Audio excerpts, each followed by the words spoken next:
A couple of weeks ago, me and my colleague from Australia, Big J, did some pretty extensive coverage on Billy Dib, 48-6-0 with 27 KOs. He fought a couple of weeks ago on the 19th against a Jacob NG in a 135-pound title eliminator.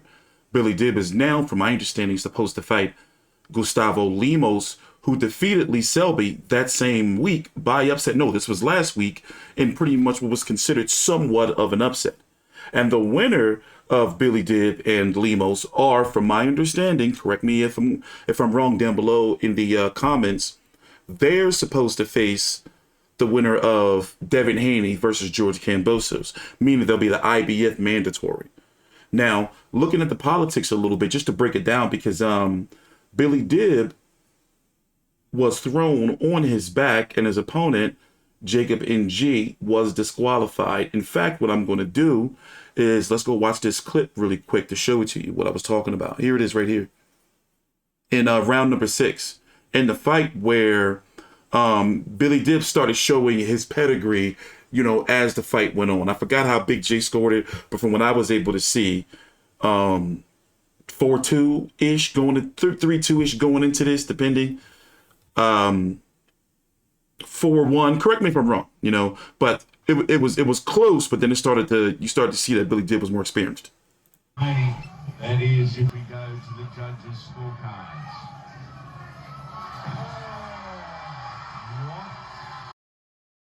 Now, did you hear that thud?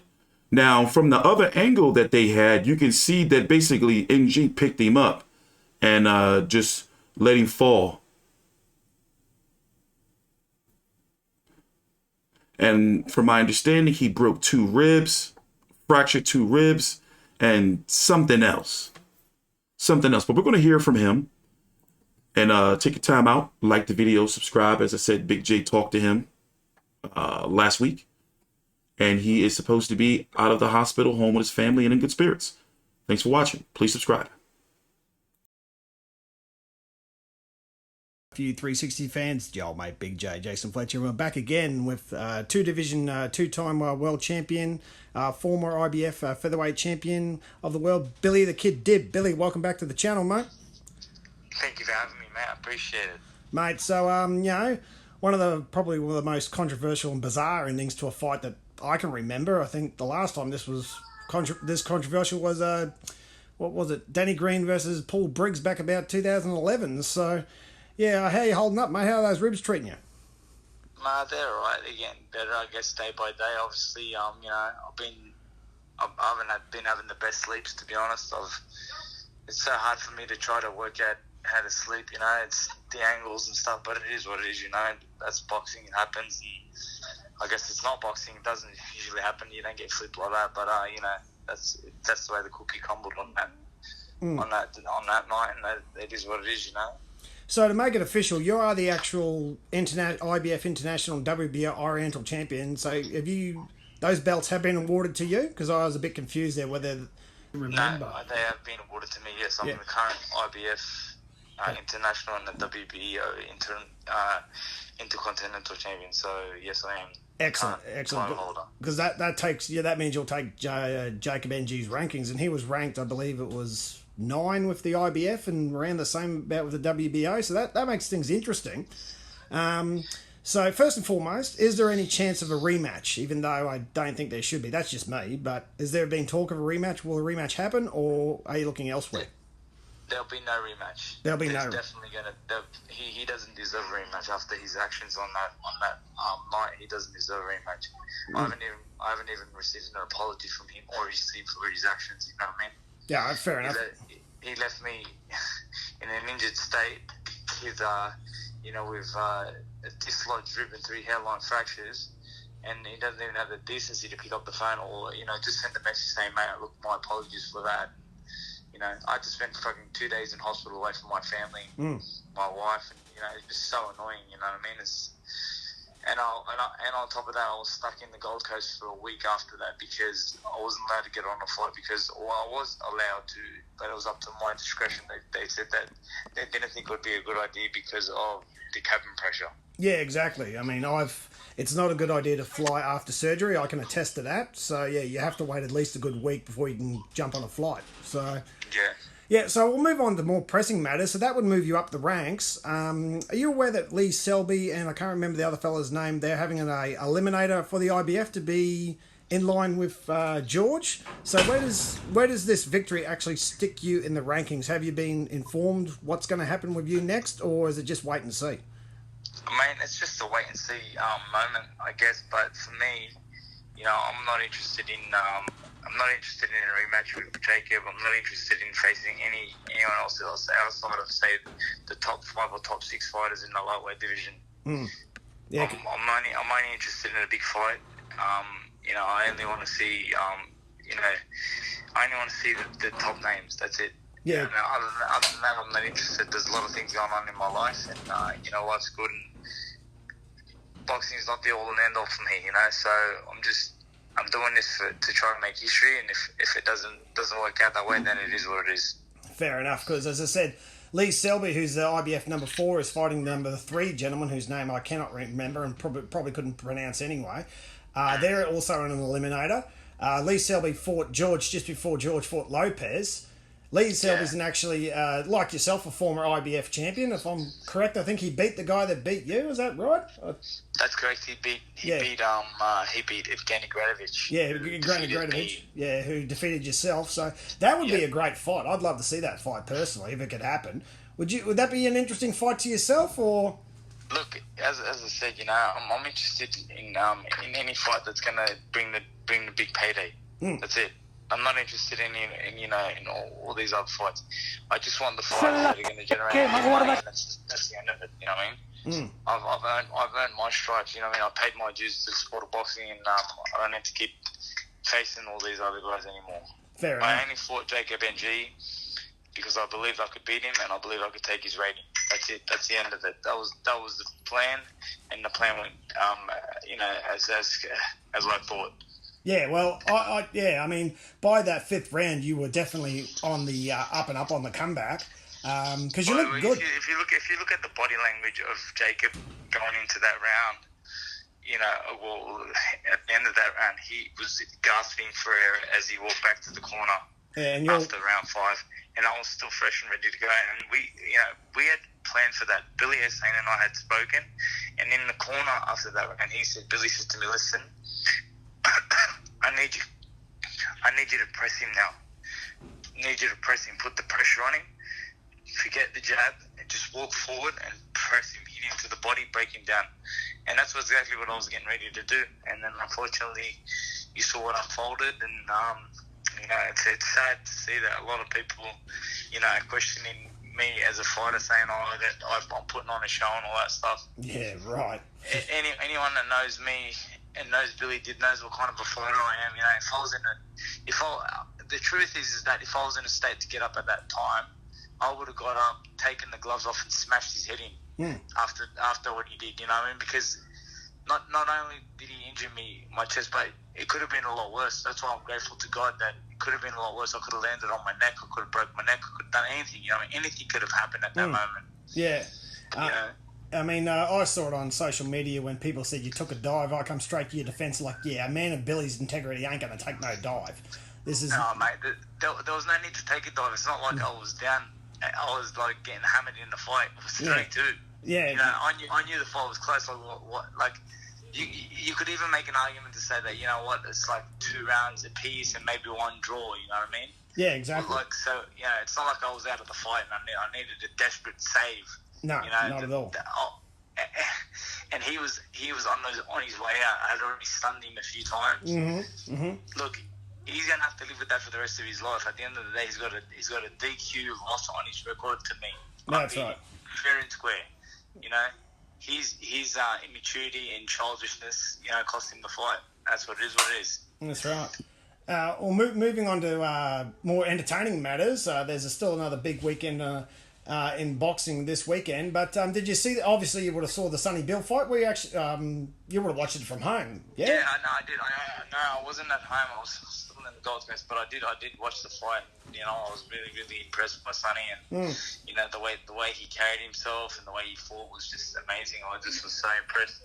with Sonny doing. You know, I mean, it was fantastic. Obviously,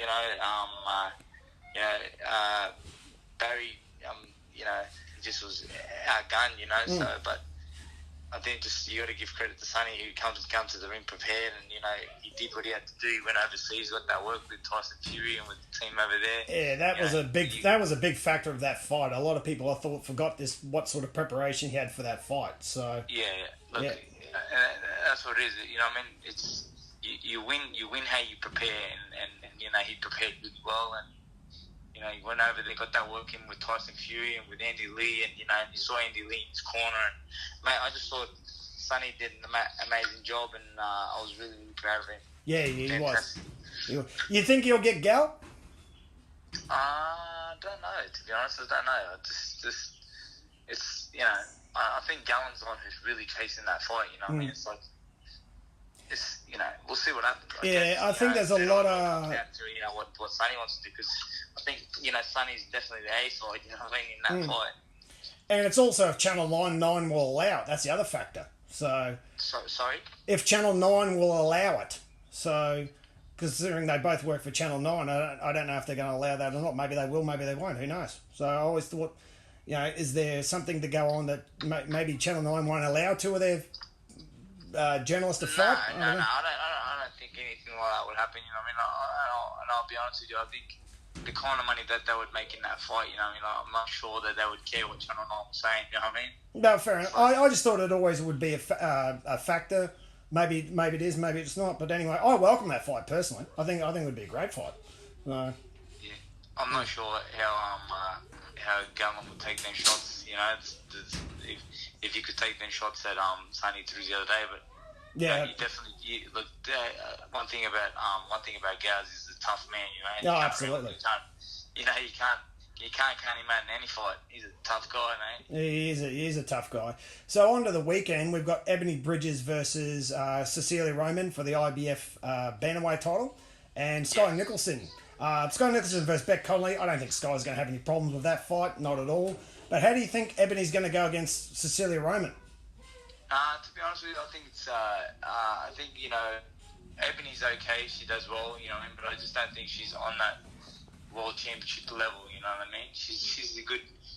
She's doing good for herself. She's built up a good fan base. And, excellent publicist. Excellent publicist. Yeah, definitely. But I just don't feel her boxing abilities, going to be able to match on that night. But she's an Australian, and I'm going to back her. Oh yeah, for sure. I mean, I always back the Australian, and I'm just hopefully the stars align for Ebony on that night. She can do it. And why not? It'll be great for Australian boxing. Exactly. Same with Tim Tszyu's debut. Now, I read what Jeff Fennick said, and I agree. I hope there's no shenanigans in the cards. I hope that there's a fair decision. Most people think it's going to go to the cards. I believe that it's the same thing going to go to the cards, and I hope that Tim gets up. Do you think there's any chance that you could knock Goucher out? I'll tell you what I actually think. I actually think that Tim is going to, obviously he's going to shine, but there's always that element, that factor of element when, you're fighting guys, a PBC fighter, he's an Al Heyman fighter.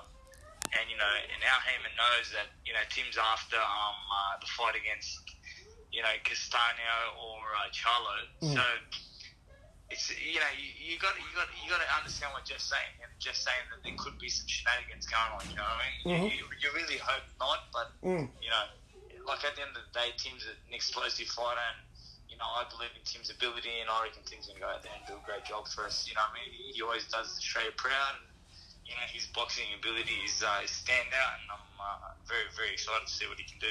Yeah, absolutely, as we all say. I hope he gets the win tomorrow. I hope they all come through tomorrow, and we've got a new world champ, and then we move on to then the next big thing is Hartman versus Zarafa, and Shanika Johnson versus the Mexican lady, and then... Well, in regards to that fight, Hartman versus Zarafa, I actually really feel that, Hartman's, going to get schooled by Zarafa. That's my thoughts, you know what I mean? I just feel, even though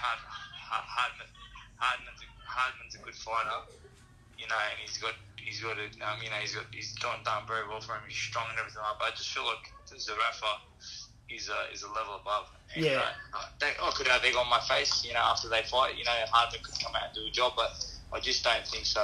I think, in regards to Zerafa. He's just been there and he's been at the top, and I just feel like he can, you know.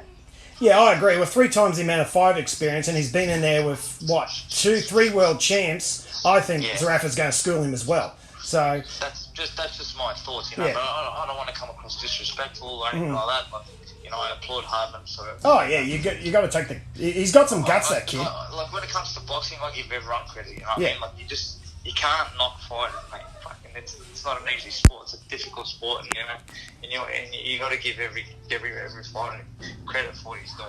Exactly. And I think that'll be a great battle.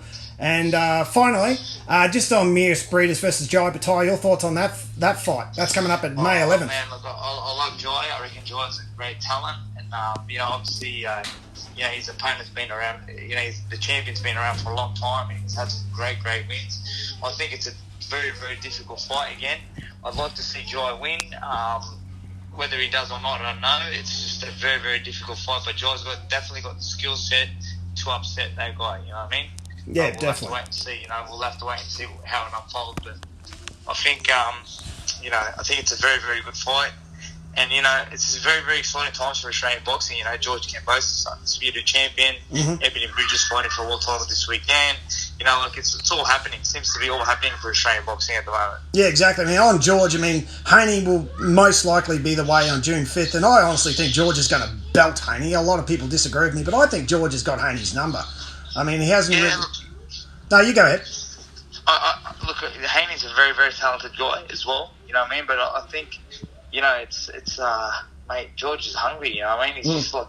He's won that world title, but he's still working hard. He's not resting. Oh yeah, I've won the championship, but I'm now made it. He's sort of. He's a beast. I know what George is thinking there. He's thinking he needs to win the next couple of fights to set his family up for life. You know what I mean? So absolutely. So mate, you got to applaud him. Good on him, mate. What a job he's done. It's been fantastic. Yeah, and if we could see George versus yourself for the undisputed world title, that would be a great fight.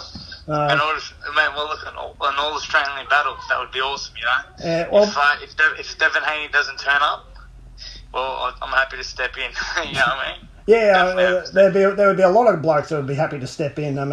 Ryan Garcia, I know Tank's busy, Ryan Garcia, but I don't think Ryan has any, what's the word I'm looking for, claim to the titles as yet. I don't think he's beaten anyone to claim that. But, an all-Aussie battle, that hasn't happened since, Sam Solomon Mundine number 3? I think that was the last time. An all-Aussie battle for the Undisputed Championship would be, something that would be amazing. But, obviously, look, I respect where George is at the moment in his career. He's doing things at the moment. If we can get that fight happening, we will. And if we can't, that's all good. He does his thing. I'm going to keep doing mine. And as I said, I'm only chasing the big names. For me, the only names that I'm really interested in boxing right now are Gervonta Davis, Vasyl Lomachenko, Devin Haney, Ryan Garcia, Leo Santa Cruz, or George Kambosos. They're the only names that I want. Anybody else, I'm not really interested, to be honest with you. Fair enough. Well, Billy, once again, thanks for joining us on the channel of Fight View 360, mate. We really appreciate your time, mate. Thank you, brother. I appreciate you. Take care. God bless. Yeah, we'll get started, mate. Yeah, g'day.